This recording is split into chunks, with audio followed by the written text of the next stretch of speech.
Hello and welcome to today's webinar. This is the 2016 Columbus Survey Results webinar, during which we'll be talking a bit about the latest findings on the Community Foundation field through data that we've collected, CSM Sites has collected through the Columbus Survey. We are presenting the data in a brand new way, which we are extremely excited to show everyone. We will get to everything in just a few minutes. But for anybody who's joined up today who is not familiar with CSM Sites, the idea behind CSM Insights is very simple, and we ask a very simple question.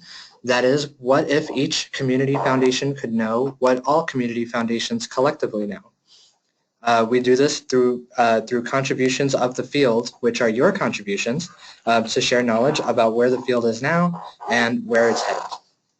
And we also provide many other services to community foundations across the United States, many of which we will also be talking about through the course of this webinar.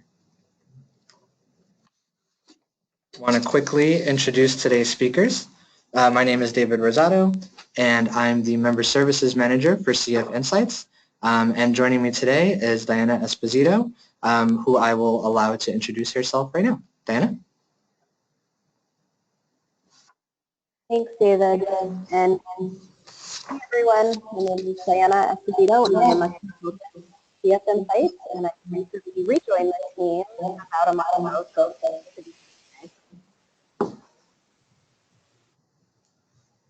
And we are happy, we are thrilled to have Diana on joining us today. So why don't we just get started with the program? Let's talk a little bit about the Columbus Survey itself. What is the Columbus Survey? For anyone who might not be familiar, the Columbus Survey is what is very broadly known as the census of the Community Foundation field. It was started by the Columbus Foundation in 1988, and CSM Sites has been administering the survey annually since 2008. So this would be right around the 10-year mark, actually. So the survey allows CSM Sites to report on the state of the field through a comprehensive snapshot of data informed by your participation, the participation of nearly 300 community foundations who answer the call every year. The survey primarily focuses on assets, gifts, and grants, but also collects operational data related to full-time equivalent totals, expenses, revenues, and a few other data points that we'll be able to talk about very soon. So that is the Columbus Survey in a nutshell, but let's get a little bit more specific and learn about what we found, what our main takeaways were from this year's edition of the Columbus Survey. And we are going to be doing that in a brand new way. So without further ado, let's go ahead and unveil the Columbus Survey Results Dashboard. We are incredibly excited about this. We are moving from a PDF publication to a pretty much a living online dashboard that runs on the very latest data as we have it. It is interactive, it is visual, and you know, fonts are big and colors are bright, so we're very excited to get this out into the field today. We are going to be giving a guided tour of this dashboard as we talk about the specific results of the survey. But just to give you a very quick rundown of the homepage here, this is the landing page for the Columbus Survey Results Dashboard. There's an invitation to explore the very latest data right here, explore the 2016 data, which we'll be jumping into momentarily. You can also see the results in the upper right-hand corner by clicking that link.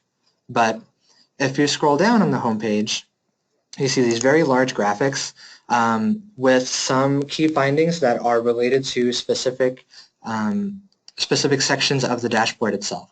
So right up at the top, we have a little note about the survey respondents this year. Scrolling down a little bit of information related to assets, gifts, and grants, and a link to that section of the dashboard. Information related to funds, and a link to that section. Operations, which are related to expenses and revenues for the most part, and our top 100 lists, which are available as part of this dashboard. So that includes the top 100 by assets list that you all know and love, and the benchmarking beyond assets lists related to distribution rate, total transactions, and gifts per capita. So let's go ahead and jump into the first main section of the dashboard, and that is all about our survey respondents. Let's scroll down a little bit there. So one thing I want to point out and stress is that our Columbus survey participants, as is always the case every year, we have participants that reflect a wide variety of sizes, wide variety of locations, and communities served. So the respondents that we get, anywhere between 250 to 275 and 300 by the end of the year, share their data with us annually. These community foundations collectively represent or manage over 90% of the assets that are currently held in the field. So we are confident in distributing the findings as being reflective of the entire field. So as I mentioned, this is a very diverse group. We can demonstrate that by hovering over this map on the left-hand side. So if you hover over any of the 4 main regions of the United States, whether it be West, the South, the Northeast, or the Midwest, there are a few data points that you'll see right off the bat. So you have that large percentage, that's the percentage of respondents, so the percentage of community foundations who have participated in the survey in this example are located in the Midwest. So that's around 137 foundations. Together they hold 30% of the assets that are held by the community foundations that have been surveyed. And I want to point out, since we're looking at the Midwest, and you see that very high number of community foundations represented in the Midwest, this is my opportunity to pause and extend our thanks to the Indiana Philanthropy Alliance and the GIFT program, whose 92 community foundation members all participate in our survey every year and enhance representation among the Midwest. I want to point out very quickly here that on the right-hand side you see the distribution of the size of the population being served by these different community foundations. So you see there's a pretty good spread across the entire spectrum, fewer at the extremes, but very many in the middle here, of community foundations that serve, for instance, between 1 and 2.5 million people that are in their geographic service area. And you could also see that we have a wide distribution of community foundations who serve either urban populations, rural populations exclusively, or both. And additionally, you see the asset range distribution. So if you hover over any of these particular data points, you will see that, for instance, we have very strong representation among the community foundations that are on the smaller side or emerging community foundations. So 29% of our respondents are under $25 million in asset size. So one thing I want to mention here while we're looking at this particular graphic is that these different asset size cohorts, as they're labeled at the bottom, so under 25 million, 25 to 50, 50 to 100, and so on, this is the way we're going to be looking at the different community foundation cohorts when we look at several of the other metrics. They're broken down by these different asset size buckets. So let's go ahead and jump into the next section here of the dashboard, assets, gifts, and grants. And one thing I want to point out very quickly, as you see on the screen, these are our reported totals. So of the 253 community foundations who got their data at the time of preparing this data, collectively they hold $76.3 billion in assets, $8.7 billion in gifts received by them, and have granted out $7.2 billion to the community. One thing I want to mention really quickly about some of the graphics that you might see, I might scroll past a couple of them. We're not going to stop on every graphic that you see on screen, but that is just my way of inviting you guys to explore the dashboard. Reach out to us if you have any questions about any of the graphics that we didn't get a chance to touch on today.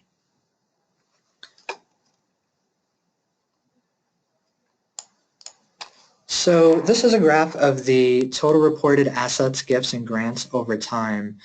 This is actually focused on the top 100 community foundations by asset size. The reason we focus on the top 100 largest community foundations is because this gives us a steady sample. Every year we do have major overlap in our Columbus survey sample in general, but among the top 100 it's a very steady sample, maybe one or two swap out year to year at the lower end of that top 100, but for the most part this is always going to represent the same, let's say 95 to 97 community foundations with a couple being swapped out year to year. Overall, you see that assets are climbing, they continue to climb. One thing I want to mention about this is that there was a little bit of an uptick in assets, in asset growth from 2015 to 2016. It is still overall a pretty modest growth. However, if you look at, and I'll just give these two data points as an example, from 2008 to 2009, right during the economic downturn, you'll see that there's very modest asset growth of about 1.5 or so billion dollars. And there was a recovery, but if you go to 2014 to 2015, you'll see a very similar modest asset growth, again of a little bit less than $2 billion. But this year, we saw a little bit of an uptick of closer to 4 billion, a little bit over 3.5 billion, which could be, which could be reflective of an improving investment market, but that remains to be seen. We'll have to wait a couple of years to see if this is the start of a new trend. But what I could say is that from 2015 to 2016, the median growth in assets was 5.2% for the entire field. If we look at 2014 to 2015, the field-wide median asset growth rate was less than 1%. It was 0.7%. So definitely an uptick, still fairly modest, but it is a notable change from last year. What I want to point out about this chart is, and you might be looking at, this might be something that you've noticed already, is that since we have assets, gifts, and grants on the same chart, it could be a little bit trickier to see the scale of the gifts and grants because obviously the assets are going to be far higher every year. But what's great about the dashboard is that you can focus on exactly the data that you want to see at any time for several of these charts by clicking any of these buttons that do act as a legend. So the respective colored bar or colored lines are representative of those different data points. But if you click assets, for instance, you'll see that the scale adjusts. So now we're looking at gifts and grants over time.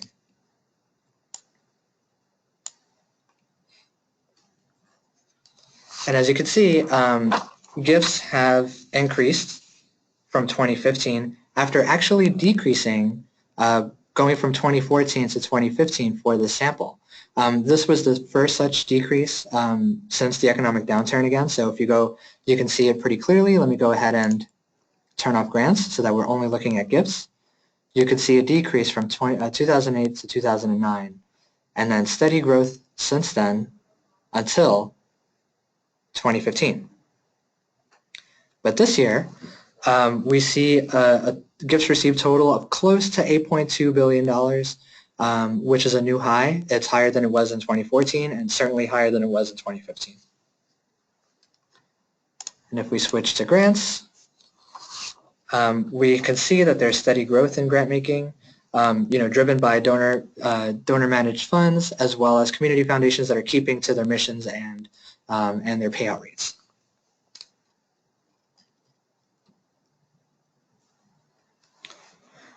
So zooming out to the entire field, not just focusing on the top 100 community foundations, you're going to notice on that top chart, the one that's green, you'll notice that there's a fairly even spread in the degrees of change in gifts, which is to what extent did gifts received by community foundations increase or decrease from 2015. So what you'll see here is that there's a fairly even spread of community foundations that fit into these different buckets, and there are 22% of our respondents saw a dramatic increase, which we define as gift totals going up by more than 50%. And 14% of our community foundation respondents saw a dramatic decrease, which is to say that the gifts that they've received, the total, has decreased by more than 50% from 2015. And not to scroll back up, but just very quickly, if there are any definitions for any of the terms that maybe that someone might be new to, we do have definitions for a lot of these terms. So how we define a dramatic decrease or increase or a neutral change, as we might describe it, there are tooltips throughout the dashboard. So if you hover over any of these eyes, these little eye icons, you'll see some additional information about that data.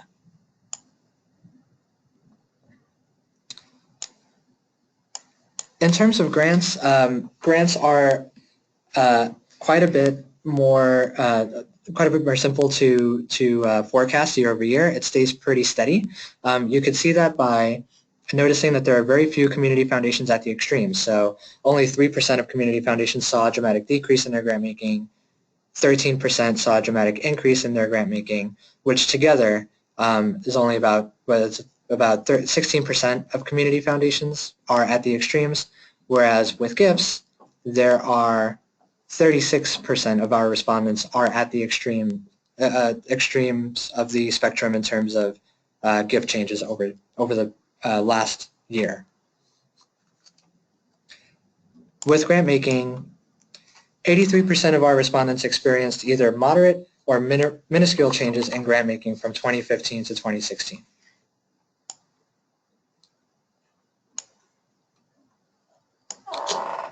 Really quick to note about the gifts and grants per capita, which is definitely going to stand to reason, but generally gifts and grants per capita increase along with asset size. Larger community foundations, which may either be located in or serve a larger urban center, they do serve larger populations for the most part, or they tend to, but they also have a higher concentration of net worth donors that contribute to these higher gifts and grants per capita. And that's a pretty straight, for the most part, straight trend line going from smaller community foundations to larger community foundations.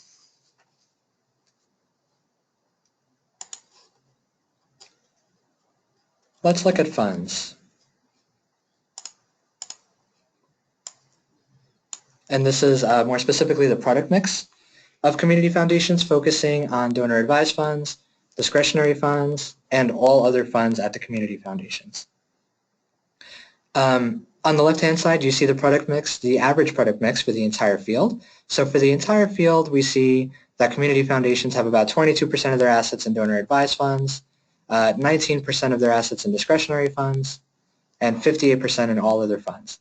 But you'll really start to see some patterns emerge when you go from smaller community foundations to larger community foundations.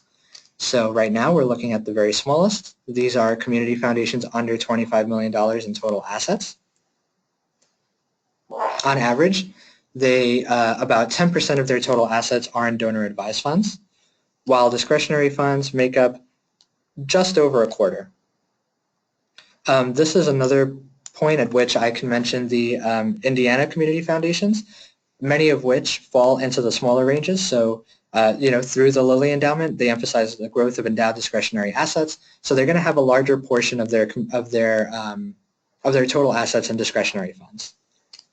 So by contrast, if we look at the larger community foundations, these are those who are over $500 million in total assets.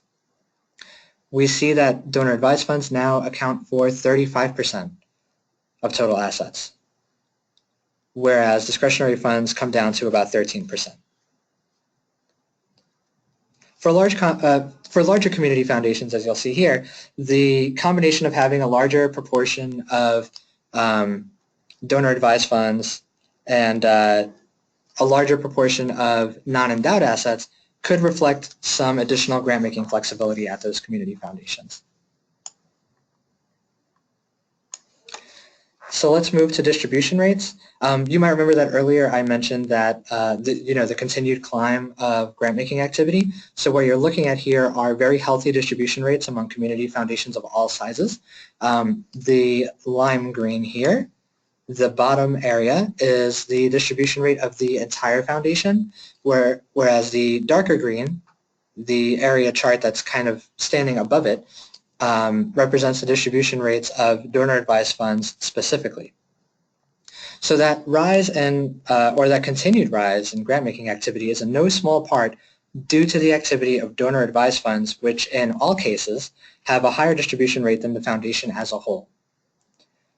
And you can see that becoming more pronounced as we get up in community foundation size. Larger community foundations are seen to have these higher distribution rates, which again reflects their higher proportion of donor-advised fund assets.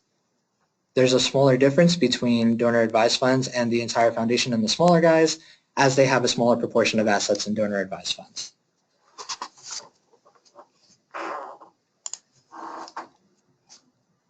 All right, moving on to operations.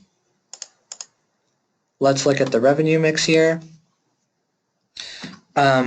As you can see here, this is on the left-hand side is all community foundations. On the right-hand side represents the community foundations that fall into that asset bucket. So again, the smaller community foundations in this example. What you'll see right away is the bottom bar, the bottom part of the stacked bar is by far going to be the largest, and that will remain the case for years to come. As for the entire field, an average of 71% of all operating revenues come from administrative fees that are charged on donor funds. And they continue to be the main driver of revenues for the entire field. So for smaller community foundations, and this holds true for community foundations under $100 million in general, you'll see a larger percentage of revenue coming from distributions for operations from fundraising for operations and distributions from endowments, the operating endowment or the operating reserve, both to directly support operations. So fundraising for operations is right at 10%, and distributions from endowments and reserves are sitting at 11% for the smaller community foundations. If we were to jump over to the larger community foundations, you'll see that, as for every asset size cohort, admin fees are the main driver of revenues, but you'll see that fundraising for operations drops down to 4%, and distributions from endowment or reserves also falls down to 4%. Larger community foundations also get slightly more revenue on average for fee-for-service work, as they have the general flexibility to provide some diversified offerings that move into the consulting space. So it's still very small in comparison to the rest of the different revenue sources, but it's more pronounced for the larger community foundations than it is for the rest of the field.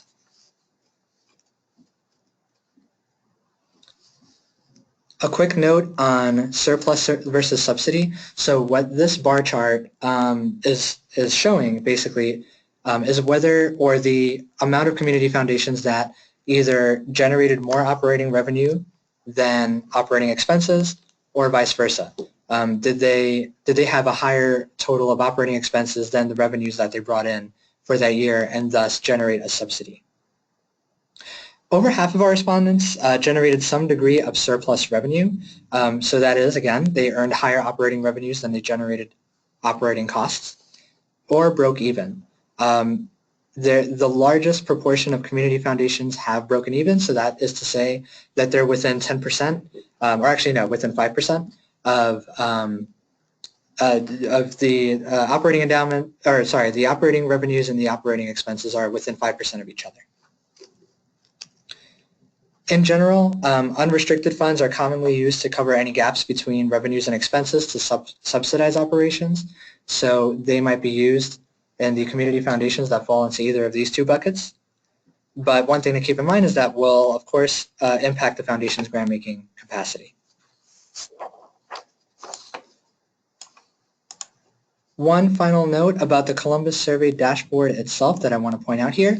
As I mentioned earlier, the top 100 lists do live on this dashboard. They live right here in the final tab, the top 100 lists tab. One other bit of interactivity in the dashboard that we're really excited about is if, for instance, if you're looking at the top 100 community foundations by asset size and you click the name of any of the community foundations on that list, a pop-up will appear showing where they rank, if they rank, on any of the 3 other lists that are linked to on the left-hand side of the page. So as another example here, now we're looking at distribution rate. If we clicked the Community Foundation of Greater Memphis, you can see where they rank in some of the other lists. So they rank number 42 in the assets list, 39 in the number of transactions, and 15 in the gifts per capita. So it's a great resource. It's a quick resource. You can see exactly where your foundation or a peer foundation ranks on any of the lists with just a click of the button. So that is just a very quick overview of the Columbus survey results. I'm sure there are some questions that have been coming in while I've been speaking, and we are happy to address them at the end of the webinar. But for now, I'm going to throw it over to Diana, who's going to talk a little bit about how you can make our CF Sites data work for your community foundation. Diana? Great, thanks, David.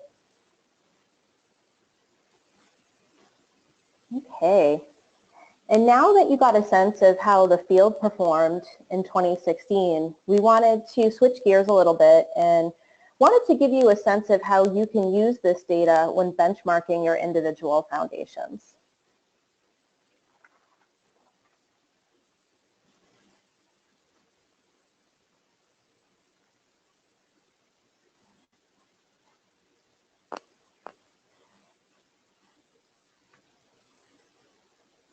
Great. CF Sites offers over 90 on-demand reports to help you gauge your performance relative to the field. So there's several live on-demand reports available to the entire field, which you can run anytime at your convenience. We are open 24/7. So basically anybody that's participated in the Columbus survey can take advantage of some of the reports that we have within our database. Many of these reports compare your foundation looking at a variety of different metrics, particularly in the asset gift and grant categories, and it's comparing your foundation to a particular cohort, so it's in aggregate for those of you that are Columbus survey participants. There are a number of reports available to our members that allow for benchmarking using any of the data that we collect. So basically you can customize your peer groups and look at your performance relative to individual peers. So basically it's disaggregated data. So kind of building on this for a little bit, let's talk a little bit about peer groups. So you can define your peer groups in several different ways. So some examples of defining your peer groups could be, you could look at community foundations that are similar in asset size, age, size of population served. You can look at a combination of those things. So really the possibilities are endless. And you can create as many peer groups as you like. They stay stored in the CF Sites database, and you can share them directly with anybody at your foundation. These on-demand reports and peer group queries, they do run on live data. So what exactly does that mean? This means that regularly checking in and looking at our database often will often yield new data as more foundations contribute throughout the year. So this means if you have a foundation who fits your criteria and completes their data within a given fiscal year, they will be added automatically to your peer group.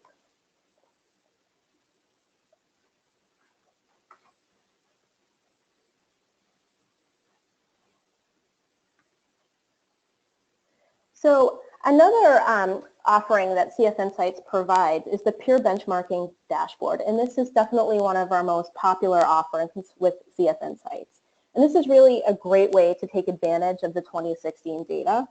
So peer benchmarking dashboards really helps boards in particular understand comparative performance to your peers and can serve as a great conversation among your board members. Members are encouraged to give us a call and discuss with us what's unique about your community foundation to determine what peers make sense in a peer benchmarking dashboard and to ensure that the dashboard's metrics are relevant.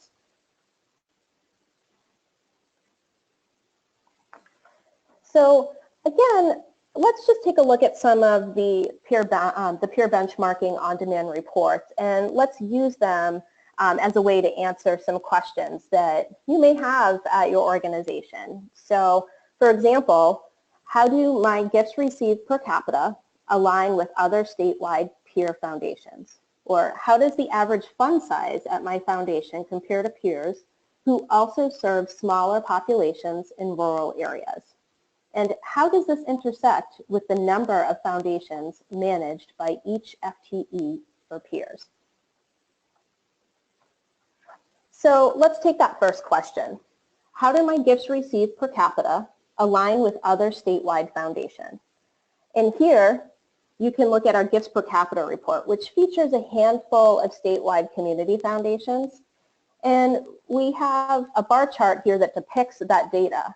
However, in addition to this, we do have a variety of data that you can look at that actually drives this visual. So in the spirit of transparency, we do offer an Excel data chart that lies behind some of these bar charts.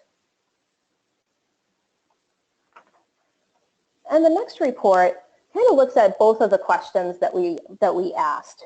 So how does the average fund size at my foundation compare to peers who also serve smaller populations in rural areas? And how does this intersect with the number of funds managed by each FTE for peers?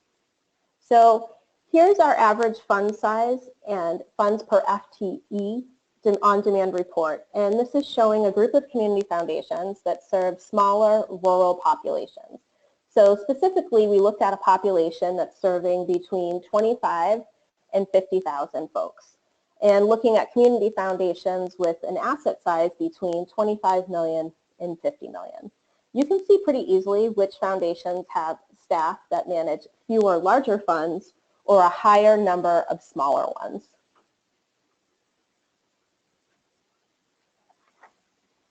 And again, here's that data that actually drove that visual. So this data is available alongside with all of these on-demand reports. And these are just some examples of questions that David and I get in our inbox, but there's other questions that our data can answer as well. Some other examples of questions that we've got recently are what types of accounting software are most used by foundations who fill out the Columbus survey? And we have a report for that. Can you provide a list of community foundations who have seen growth in their donor advised funds? Yes, we have some reporting for that. And how has our product mix evolved over time over the last 5 years? And yes, we do have reports for that. Just as a reminder, all of our reports come in a variety of file formats, so you can download those at your leisure. Next thing I just wanted to talk to you a little bit about was how you can contribute to the CSM Sites dataset. So thank you to all of you that have contributed to our dataset, as it provides timely information that we can share out to the field pretty quickly. So for all of you, please share your unaudited financials 60 days after your fiscal year. And that will help us turn around dashboards and things like that more expediently. And for those of you that are members of CSM Sites, please don't forget, in addition to your audited financials, to please fill out the product composition section as well. This will also help with those peer benchmarking dashboards. And to all of you, for anyone that has any questions about how CSM Sites data can help and serve you, feel free to contact myself or Dave Rosado at any time. So thank you. I'm going to turn it back over to Dave. Thank you, Diana. So I'm going to talk a little bit about some of the other tools that CSM Sites provides to the entire field. And exactly how they could work for your community foundation. So what else is available from CSM Sites? Let's talk about that. CSM Sites provides financial analysis tools that are deep level, highly detailed, that are designed specifically for community foundations. These are the activity-based costing tool, economic scenario planning tool, and the interactive strategy model. All three of these tools are available as completely free downloads at cfinsights.org/tools. And again, they allow you to perform these deep level analyses on your own operating model, both how it sustains your community foundation today and how it might do so in the future. So just to quickly note on the activity-based costing tool, what it does is it allows you to determine the true costs of your community foundation's products and initiatives. This happens through the collection of your financial data, as well as surveying staff to determine to which activities and different fund types or other initiatives are resources being directed. Cost and revenue data provide a summary of which products are producing a surplus and which require an investment. A visual such as the one you see on screen right now can help start a conversation with your board around whether the performance of individual products was expected or not, and what changes, if any, might make sense to enhance sustainability. Some products or some initiatives or activities at the community foundation might be expected to generate a subsidy, such as community leadership, that second bar from the right. That's your mission-driven work. But perhaps you wanted to see a little bit more of a surplus out of your field of interest funds. This helps you set the table for those kinds of conversations. The second tool, economic scenario planning, allows you to generate up to 3 different 5-year forecasts based on your current operating model and up to 5 years of historical financial data. These 3 different scenarios allow you to model 3 different futures, basically, and one of these 3 scenarios can provide a baseline of how you can look over the next 5 years based entirely on your previous 5 years. And typically the way community foundations work with this tool is they then define 2 other scenarios driven by external variables, one that's optimistic and one that might be a little bit more pessimistic based on donor behavior and the performance of your investments, your foundation's investments. And the great thing about this tool is it also has the flexibility to test the effect, for example, of a realized planned gift. So a couple of the visuals that are generated by the model are on screen right now. So you have a full set of charts for every metric that is put into the model over the next 5 years. That includes asset, gift, and grant information, operating expenses and revenues, and the amount of cash you have in your operating reserve, and how long that reserve can sustain your foundation. And this is just the tip of the iceberg for this particular model. Finally, the interactive strategy model is another one of our forecasting tools that looks out to 10 years into the future based on specific changes that you make or specific strategic changes that you might make to your operating model that you would like to simulate and see what effect it has on your 10-year outlook. So if there are any particular changes in staff that you want to test, changes in products, or changes in fees, or a lot more, you can test the effects of all of those over a 10-year period. Any one of these 3 particular tools would require their own webinar to cover, and we actually do have a webinar for each of those 3 that we recorded earlier last year, available on our website that I invite you all to watch. But we're more than happy to connect with any of you guys individually or any of your colleagues individually to talk more about any of those 3 tools in a lot more detail. So members of CF Insights can receive or do receive 10 hours of technical assistance per year that they can use however they want. So it can be a simple data pull from the CF Insights database, similar to what Diana demonstrated a little bit earlier, or it can be used to help you through any particular part of the study of any of those 3 particular toolkit processes that you might be involved in at the moment, and we can walk you through any of those individually as our member. CF Insights also offers different fee-based levels of consulting. So if you are a member that wants us to help you through the entire process, or you're not currently a member, you can contract with us to help you through the entire process. And finally, I just want to mention that you definitely should visit cfinsights.org to download and familiarize yourself with the complete toolkit for any of these three forecasting or any of these three analysis tools, as well as very, very, very detailed user guides, all of which are licensed through Creative Commons, so they're freely available. Please feel free to go ahead and download any of them once or several times. So in addition to those toolkits, I want to mention that brand new research is coming soon from CF Insights. We have been hard at work producing this brand new research that will soon be available to the entire field, also free of charge as a free download from our website.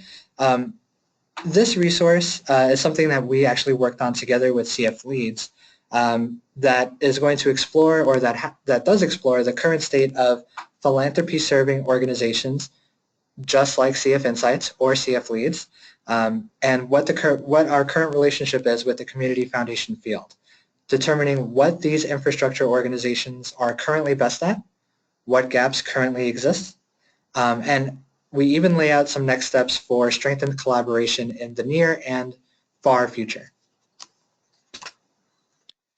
Coming soon from Foundation Center, which is the parent organization of CF Insights, is another collaboration between Foundation Center and the Council on Foundations, which is going to be detailed research on international giving by U.S. community foundations and how this particular movement has grown over the last several years. It will also feature some case studies of particular community foundations and how they go about giving internationally from their own community foundation. So this is the URL for the Columbus Survey dashboard, columbussurvey.cfinsights.org. It is now live. I invite you all to check it out today. Feel free to explore any of the visualizations that we talked about and some of the ones that we didn't. And if you have any questions whatsoever, here is my contact information and Diana's contact information, our website and our Twitter handle. You can reach out to either of us at any time if you want to know more about the dashboard itself, the Columbus Survey, our other research, or CF Insights in general. So that is the conclusion of our scheduled program. And we are going to go ahead and take some questions. And it looks like we have a couple of questions that did come in while we were speaking, so let's take them one at a time. So the first question is from Sally. What is gifts per capita measuring? That's a great question. Thank you for asking that. So gifts per capita, what it's looking at is basically the gifts received by the community foundation for a particular fiscal year, divided by the population in the area that the community foundation is serving. So if a community foundation is serving a small population, but has received a very high total of gifts throughout that fiscal year, their gifts per capita are going to be a lot higher. But if they serve a very large population and their gifts received for that particular year is on the lower side, their gifts per capita is going to be on the lower side. And we define grants per capita the exact same way. So grants divided by the population of the area being served by the community foundation. See if we have other questions here. So, oh, didn't mean to exit this presentation, but so the question is, the rankings on the website and the rankings on the Excel spreadsheet I downloaded from your site are different. Both are asset-based. Okay, so that's definitely something that's from a net. That's something that we're going to have to look at. They should be exactly the same. So what we're going to do is take a look at those two lists and reconcile which one is the correct one. The one on the dashboard should be the most up to date. So it might just be that the Excel spreadsheet is out of date. So that's something that we can definitely take a look at. And if you have my email address, which is again being displayed on the screen right now, you can feel free to email me the Excel that you downloaded, and we will definitely take a look at that right away.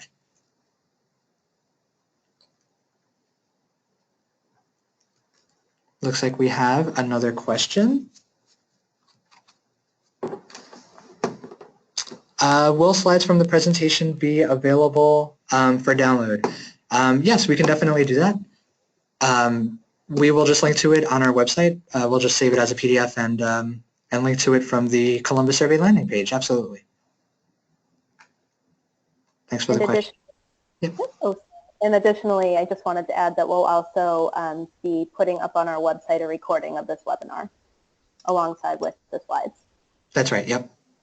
And that recording will be available, it'll be visible on the landing page for the Columbus Survey dashboard. So if you go to columbussurvey.cfminsights.org, the recording will be right there in a modal window on the right-hand side, so you can't really miss it. So it sounds like that is all the questions that we've received. Oh, maybe one more has just come in. That sounds like that might be the case. So let's see what that question is. Yeah.